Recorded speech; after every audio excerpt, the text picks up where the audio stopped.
এই জুলাই সনদের ৮৪টি সংস্কার প্রস্তাবের ভিত্তিতেই কিন্তু গণভোট হয়েছে। বলা হলো যে এটার একটা আইনি ভিত্তি দেওয়ার প্রয়োজনে একটা প্রেসিডেন্সিয়াল অর্ডার প্রয়োজন।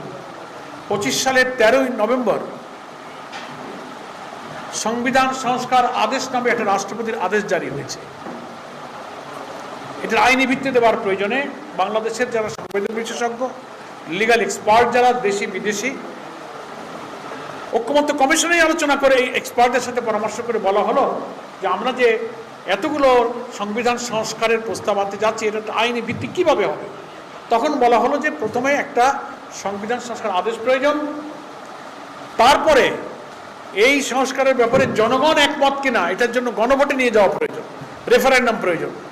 তারপরে সংবিধান সংস্কার যে পরিষদ আদেশ জারি হয়েছে, সেই পরিষদে গণভোটের ফলাফল যদি হা জয়যুক্ত হয় তো ওই পরিষদে এটা আনা হবে, ওখানেই অনুমোদন হবে এবং সেটা সংবিধানের তফসিলে অন্তর্ভুক্ত হবে। সাংবাদিক বন্ধুরা, এটা ছিল হলো আইনি ভিত্তি দেওয়ার প্রক্রিয়া।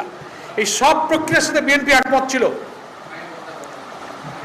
অক্টোবরের ১৭ তারিখে জাতীয় সংসদের দক্ষিণ প্লাজায় সকল রাজনৈতিক দল নিবন্ধিত যারা আমরা জুলাই সনদে ওখানে স্বাক্ষর করেছি, এনসিপি বাদে, এনসিপি পরে করেছে।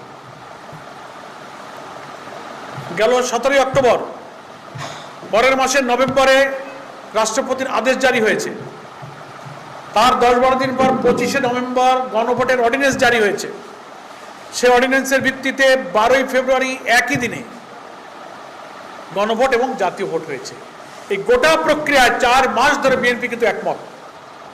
কখনো বলেনি যে রাষ্ট্রপতির আদেশ সংবিধান বিরোধী, এই আদেশ মানি না, এই শপথ সংবিধান বিরোধী, এই গণভোট বেআইনি। এখন যে কথাগুলো ওনারা বলছেন, সমস্ত প্রক্রিয়া ৪ মাস যারা যুক্ত থাকলেন, ভোটে নির্বাচিত হয়ে সরকার গঠন করার আগ পর্যন্ত একটা দিনও এটার সাথে দ্বিমত ওনারা করেননি।